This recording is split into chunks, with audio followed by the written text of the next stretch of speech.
Not long ago, it felt like girl groups had disappeared. The charts were dominated by solo stars. The era of groups, the harmonies, the melodies, the chemistry, and the movement felt like things of the past. But something is shifting. A new generation is stepping in. Groups like FLO are bringing back those rich R&B harmonies. Groups like KATSEYE and Blackpink are redefining what a global pop girl group looks like. And across the world, the blueprint that once made icons like Destiny's Child and TLC is being rewritten in real time. This isn't just nostalgia. This isn't just a trend. This is the return of the girl group era. In this video, I want to take a closer look at what many in the industry are dubbing the return of the girl groups. And I also want to look at what impact this is having on the music industry and why female-led girl groups are primed to take over. Let's talk.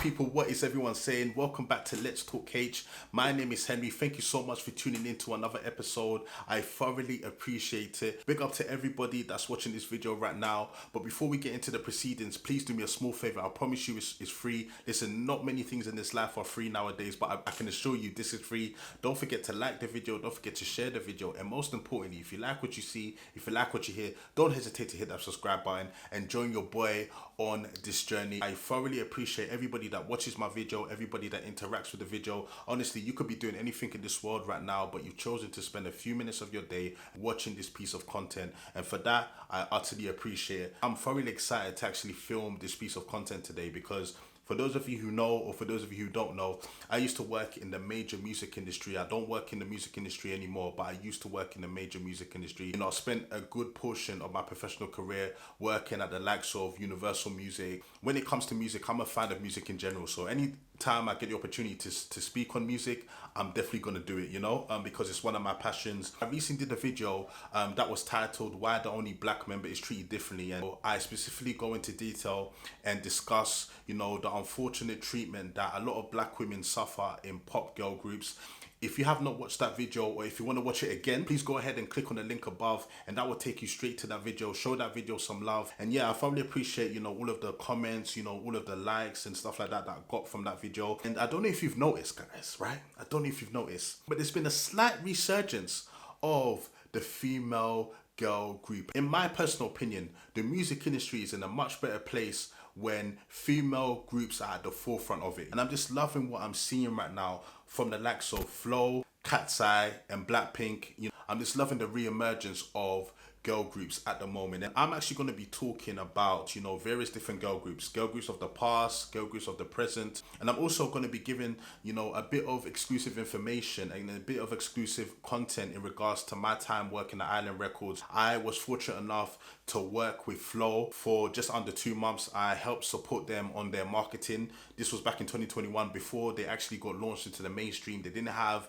a song yet, you know, Cardboard Box was yet to be created. So in part of this video, I'm just going to give some exclusive content and exclusive access to, you know, some of the things that we did whilst I was at Island Records for FLO. To understand why girl groups are coming back, we need to understand what made them so powerful in the first place. What is happening right now isn't new. It's the revival of a formula that already changed music multiple times. Now, during this segment, I'm going to be speaking about girl groups of the past, mainly in the 90s/early 2000s, because in my personal opinion, that was the golden era of female girl groups. But let's also pay homage to the girl groups that came before the girl groups in the 90s. Groups like the Supremes. Listen, without the Supremes and girl groups within that era, we wouldn't be talking about what we're talking about right now. So we need to pay homage to them first and foremost. Now, let's take one of my favorite girl groups of all time, TLC. They weren't just a group, they were a statement. Bold, rebellious, and unapologetically themselves. They proved that a girl group could have attitude, individuality, and something to say. Then, take another one of my favorite girl groups of all time, Destiny's Child. Precision, vocals, structure. Every member had a role. Every harmony was intentional. And they set the standard for what an R&B girl group should sound like. Groups like SWV and En Vogue, who mastered something else entirely. Harmony as a signature. Their sound was rich, it was layered and unmistakable, and you can hear that influence directly in groups like FLO today. And on the pop side, let's not forget, the Spice Girls changed the game in a different way. They turned personality into branding, Each member was distinct, memorable, and marketable. The idea of each girl representing something bigger is still the foundations of how groups are built now. When you look at groups like Blackpink, KATSEYE, Say Now, or FLO, you're not just seeing new artists, you're seeing the evolution of the same blueprint. So the question isn't why girl groups are coming back, it's why they never left in the first place. Just to give you some context and just to show you the amount of talented, female groups that we had in the 90s and the early 2000s, I'm going to actually list a bunch of them. And this is why this time period was called the golden era, because when you look to your left,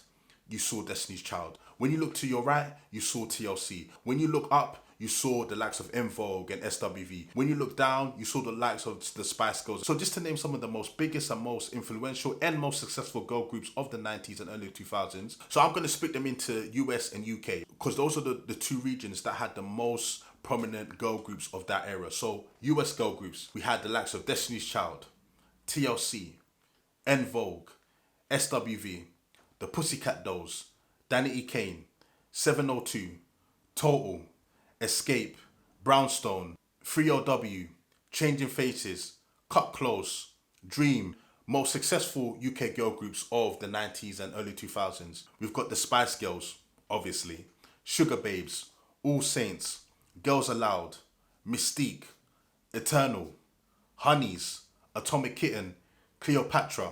We had some of those groups that had strong influence across both US and UK markets. These groups were able to cross over and have success in both regions. As you can see from that list, the 90s and the early 2000s were completely stacked. This was such a booming time for girl groups in general. Whether in R&B, whether in pop music, whether in soul, girl groups were popping in this era. I don't think this era will ever be replicated or duplicated again, because the talent that was on show was none like we've ever seen before. R&B, I would say, was definitely the more dominant of all of the genres. Groups like Destiny's Child, TLC, SWV, En Vogue definitely defined that era. And R&B music was not only charting, but it was selling millions of records worldwide. And then obviously we had the pop explosion of the late 90s. The Spice Girls led a global wave, followed by UK groups like All Saints and the Sugar Babes. And then in the 2000s, there was a slight shift to a more hybrid / R&B / dance wave. Certain groups emerged like the Pussycat Dolls and Girls Aloud, who were able to maintain a high level of success. And then also in the UK, we had, diverse sounds that included garage and UK fusion that were led by groups like Mystique and Harmonies. As much as the 90s and the early 2000s enjoyed, unfathomable amounts of success in life, there's always a dip, right? Nothing stays, the same throughout the history, the course of life. There's always going to be a period of a dip. And during the middle part of the 2000s / the 2010s, that's where the dip started to happen. That's where you had more and more, groups of the 90s and the 2000s start to dissolve. More mainstream and high impact groups like the Pussycat Dolls, Danny E. Kane and Fifth Harmony started to come to the forefront. Also at this point as well, where the US sort of was more dominant in the 90s / early 2000s, it started to take a shift during this period, where the UK scene started to become a lot stronger than the US in this particular era. We had major pop success for the likes of Girls Aloud, Sugar Babes and Little Mix. We also had other successful girl groups like the Saturdays, Neon Jungle and Stootsy. I think I also need to caveat by saying that these groups had major success, domestically. Overseas, the success wasn't as prominent. Some of these acts like Girls Aloud and the Sugar Babes weren't able to cross over as successfully in the US, for example, as they had hoped. When it came to domestic success, there was huge amounts of it. So you're probably asking yourself, why was there a decline in girl groups in the middle 2000s compared to, the 90s and the early 2000s? Well, that's a question that I'm about to answer, so stick with me. So this is the key part of the story where it wasn't just one reason. It was a perfect storm of industry changes. Now, in order for us to look at this sort of question and for me to give a full-on answer, we need to look at all the pages of the book, not just one page of the book. I'm going to start off with the rise of the solo female superstar. During this time, right, labels started to realize that it was cheaper and more profitable to push one star instead of 4 or 5 that were in the group. So, labels and label executives during this time were thinking to themselves, why split the profits 4 or 5 ways when one artist can just dominate? Now, guys, you need to understand that during this period, during the middle 2000s, you had an explosion of solo female talent from the likes of Beyonce, Rihanna, Lady Gaga, Fergie, Gwen Stefani, Nelly Furtado, Ashanti, Sierra, and so many others. And all of these ladies were very successful in their own right, some more than others, but there was still an incredible amount of success for each of these ladies. These ladies were generating insane amounts of revenue, insane amounts of clout, popularity for their respective labels. Listen, the music industry is a business at the end of the day. It's there to make money, it's there to make profit. These labels are making profit from just one superstar, whilst also having to spend less, right? Having to fork out less, then that's what they're gonna do. And also during this time period, there were still male and female groups around, but they weren't as prominent as they were before in the 90s, for example. In the UK, you had more girl groups that were forming, the likes of Girls Aloud. I think the Sugar Babes were still there. But in the US in particular, female and male groups weren't as strong as before. And also, guys, you had the group economics, which became a problem. More members equals more salaries, management conflicts, and branding complications. Groups became high risk / lower return investments. This became more of a headache than it was once worth. The music industry started to shift as well. Label budgets started to decrease, and there was a lot of cutbacks that labels were making at the time. And I've been behind the label side when it comes to obviously working with a group. And let me tell you, especially with a female group, there's a lot of investment that needs to go into a female group. You're talking about hair, makeup, all of the clothes. And I've seen how much a female girl group definitely takes out of the label financially. Another reason, you had the shift to the digital and social media era. In the 90s, TV and radio pushed groups as packages, right? That was sort of the standard, that was the norm. But in the middle 2000s / 2010s, social media tended to favor individual personalities instead of the whole groups. Fans latched onto one member, not the whole group, which led to breakups, which led to conflicts. A perfect example of this is obviously Leanne from Little Mix. In the previous video that I did, when I talked about why the only black girl is treated differently in girl pop groups, I talked about Leanne. And obviously, Leanne is a perfect example because when she was in Little Mix, she was definitely a victim of not being as popular as the rest. Obviously, that was based on, her skin color. This is an example I was giving you. In the documentary that she released, it shows her being ostracized. It shows her not being favored, not being as loved as her band members. And unfortunately, in the era of social media, there's a lot of stan groups, people standing for one member and not the other. Fan bases going in on one another. There's a lot of tribalism on social media. And another example I can give is Normani in Fifth Harmony. She's another, victim of this as well. Guys, another reason. Reality TV started to replace organic group formation. Groups like Fifth Harmony and Little Mix were formed from different TV talent shows like The X Factor or American Idol or Pop Idol. And the downsides to that is the fact that there's less authentic chemistry because obviously they're just obviously put together. And a lot of these groups were just built for TV. There's no long-term artist development. And a perfect example of this is FLO. They were formed together through obviously their ex-manager, holding auditions and, just obviously trialing out different girls and stuff like that. But that wasn't for TV. I will say that, there are examples of this working, because for example, like One Direction, they were formed on the X Factor and they've gone on to obviously, have successful careers, although they're now sort of broken up or they are currently on a hiatus. So maybe that's not the perfect example to use. Little Mix, they're on a hiatus as well. And then guys, you had the K-pop influence, which, during like the 2010s, what should I say, and more recently, K-pop has perfected the girl group formula. And K-pop is a very highly structured genre. You have roles within the groups where you have the leader, the visual, the main vocal, and then you had the synchronized branding as well, and the long-term training. I watched a documentary the other day about, the rigorous training that, members in K-pop groups have to go through, man. And listen, it's like an army boot camp, and they are very disciplined. They are very structured in the way that they do things. I almost go as far as to say they are programmed, And listen, a lot of Western labels couldn't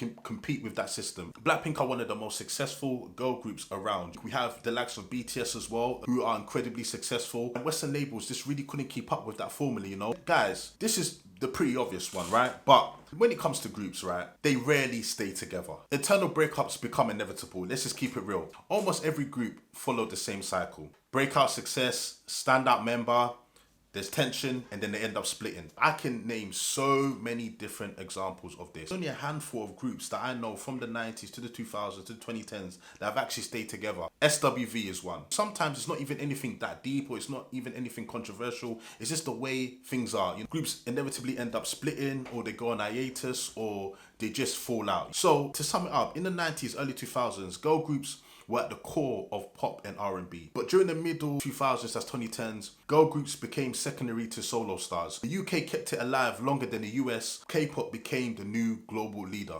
And you know, the music industry was crying out for, you know, girl groups to take over, especially during the middle part of the 2010s / the 2020s. And I think Fifth Harmony were the last of the sort of major girl groups to sort of break up, and their breakup sort of led to a big gap in the industry. Now then, talk about what is different about the 2020 girl groups. Why there's now been an explosion of girl groups in the music industry. Number one, they are global first, not UK and UK first. You know, Western groups now compete with international systems, and then also you have the K-pop model which dominate. Now, there isn't such a split between US and UK groups as they were before. You had US groups that were established in that market. You know, some of them were able to cross over, but not all of them. And then you had UK groups that were established domestically in the UK, and not really many of them were able to cross over. But now they are global first, rather than, you know, being tied down to a specific market. FLO is a perfect example of this. Yes, they were formed in the UK, and they are technically a UK based girl group, but they spend a lot of their time in the US. They spend a lot of time in other markets as well. You know, they've recently gone on tour, and their tours all across the world, all across Europe, is selling out. They don't want to be known just as UK. They want to travel and tour all over the world. They want fan bases all over the world as well. And they are successfully doing that at the moment. Then I touched on this earlier, but a lot of these groups are built off of TikTok, social media, and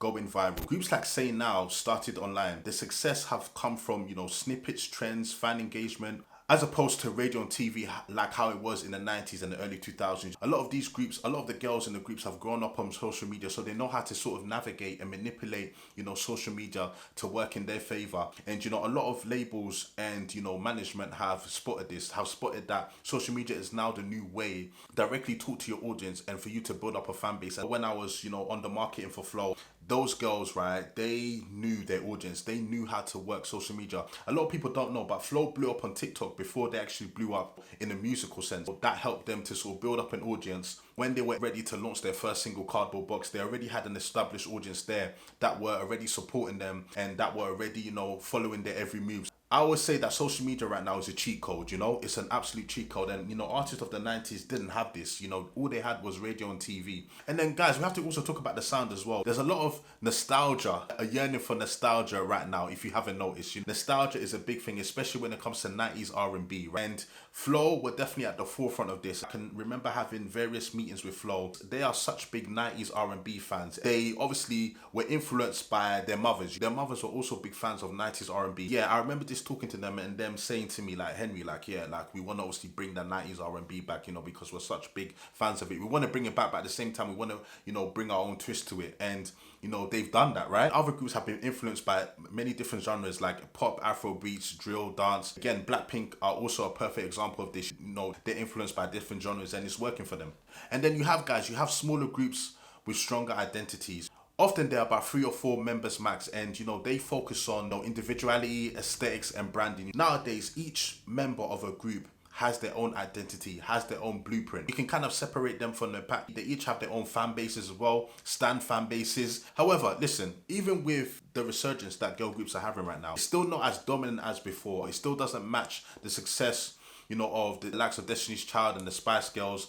But hopefully, there will be one in the coming years. So UK and Asia are kind of leading this, you know, this new wave of girl groups. The US is weaker, but there are still some coming out the woodworks. Now, if you were to break it down, right, you know, we have like Say Now, which is a UK-based girl group. Right, they started on TikTok and YouTube. They have strong R&B and pop harmonies and, you know, a lot of social media growth over the last coming years. You have EXO as well, who are based in the UK. They were formed by Polydor Records in 2024. They're like a modern dance group with commercial appeal. Then you have Deja Vu, who are also UK based. You know, they're like an R&B/pop trio. They built their audience through The Voice UK and TikTok. And then you have Frequency, who are the US based girl group that was built from the Netflix series Building a Band. And then there's other acts like Sweet Love, Remember Monday. But K-pop is definitely where it's at, and they're the ones that are sort of shaping everything, right? Keep it real, they started this sort of revolution. We have KATSEYE, who were obviously an international group. They were built like K-pop, but they're also targeting Western audiences. You have 50/50 as well. They've had some level of success. You know, they're one of the fastest K-pop groups to chart in the US and UK. Then you have other rising global acts like, you know, Kiss of Life, VCHA, and other groups like that. So I want to talk about Blackpink, right? Because they're one of the most important groups of the 2020s, right? And like I said, they sort of kickstarted this revolution. So Blackpink debuted in 2016. Their members include Jisoo, Jennie, Rose, and Lisa. Why are Blackpink the biggest girl group of the 2010s? I'll tell you why. They have achieved true global stardom. They're the first K-pop group to headline Coachella in 2023. They've accumulated massive success, commercial success by the way, in US, the UK, Asia and Europe. They're not just K-pop famous, they are mainstream worldwide famous. They've had record-breaking tours that include the Born Pink World Tour, which was one of the highest grossing tours ever by a girl group.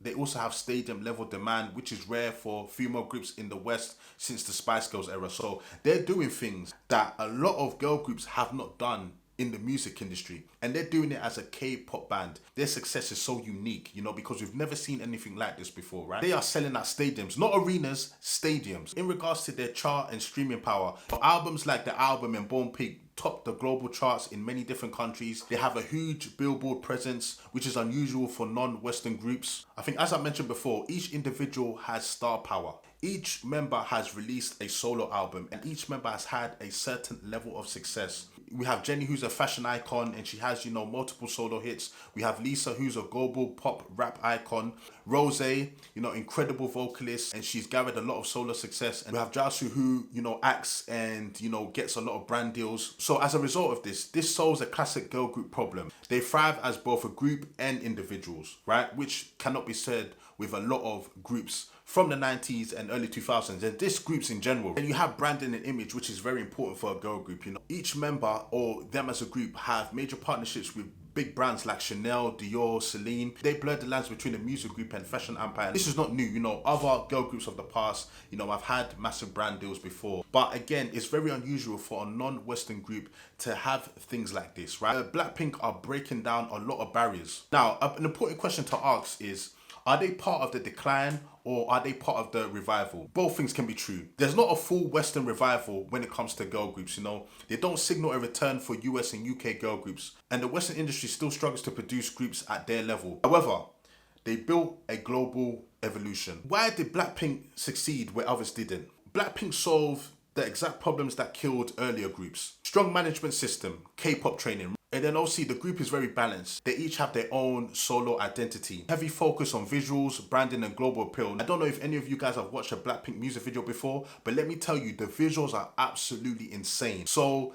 there's a certain attention to detail that is brought with being in a group like Blackpink, man. And then there's also less internal competition chaos, right? Compared to many Western groups, right? They always deal with matters internally. Listen, no group is perfect. There's always going to be conflict, right? But it seems like this is less competition. There's less jealousy. So guys, the other group I want to talk about is FLO. And obviously this is close to my heart because I was fortunate enough to work with FLO for just under 2 months at Island Records back in 2021. This is when the girls were babies. They were like 18, 19 at the time. They hadn't released any material in the world yet. Honestly, it was such a privilege to work with these girls. When I got the opportunity to obviously work with them for just under 2 months, I knew these girls were special. When I met them for the first time, when we had lunch together, I knew they were special. When I heard the unreleased music, I knew that they were special, and everybody around Island Records at the time had such high hopes for FLO. And look at what they've gone on to do. Grammy nominated. They just won a MOBO the other day. So they won a Brit Award.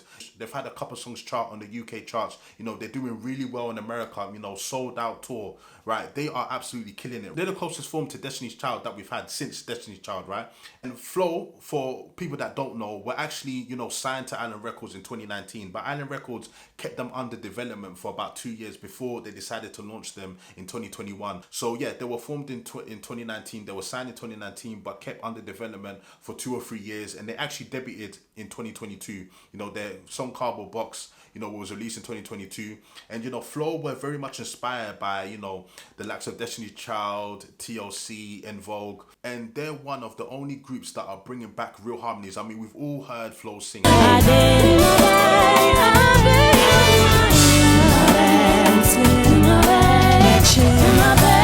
They are bringing back real harmonies, real ad-libs, just real singing, man. And each of the members can sing. Renee can sing, Georgia can sing, and Stella can sing. They can all sing. They're widely seen as the closest thing to a classic R&B girl group revival. You know, there's certain things that I cannot show you because obviously Island Records will kill me. So I'm going to have to blurt out certain things, right? But I just want to show you some of the work, you know, I did and we did for FLO when I was at the label. I just wanted to show you this just to get a picture of how, you know, FLO have had the vision for their careers since the beginning. You know, FLO are very much a hands-on girl group, and they were inspired, like I said, by the 90s, by the early 2000s. They knew exactly what they wanted to do, how they wanted to market themselves, what type of music that they wanted to make, the visual references that they picked out, you know, when we did work with them, like very 90 coded, as you can see, very 90s coded. As you can see, look, TLC, one of their references, you know, that they gave us, right? Look at this, guys, look at this. Like very inspired by the 90s and that time period, right? There's the girls. Look how young they were. Look at it. They were just babies, man. Come on. And then you have, you know, some of their selects as well. Some of the pictures, the early pictures, the early photo shoots. Listen, very, very colorful. The mock-ups, you know, very 90s. Some of their headshots, as you can see here. The collages. Even for, this is like the immature brief for one of their singles, right? Which is actually one of their most streamed singles. This was the brief that Island did for the immature music video. You know, as you can see here, they're all about female power, strength, bossy. There you go. Visually as well. So guys, just to sum up, maybe girl groups were never really gone. Maybe the industry just forgot what made them special. Because when you strip it all back, this has never just been about music. It's about connection. Different personalities, different voices, coming together to create something bigger than any one person could create alone. That's what made Destiny's Child iconic. It's what made the Spice Girls a global phenomenon. And it's exactly what we're starting to see again with groups like FLO, KATSEYE and Blackpink. But this time, it's different. It's faster, it's global, it's shaped by the internet as much as it's shaped by the music itself. So maybe this isn't just a comeback. Maybe this is just a new era. One where girl groups aren't just competing with solo stars, but redefining what pop stardom looks like. And the real question is, who's going to lead it? So guys, thank you so much for tuning in to this latest episode. Now, I had fun making this episode. I had fun talking about it as well. So guys, please let me know what you think in the comment section below. I want you to interact with me, and I promise that I'll try to reply back to as many people as I can. But guys, thank you so much for tuning in. Don't forget to like the video, guys. Don't forget to share the video. And most importantly, if you like what you see, if you like what you hear, then don't forget to subscribe to the Let's Talk Cage YouTube channel. I'll be back again real soon with another one. But until then, my people, stay blessed. I'm out. Peace.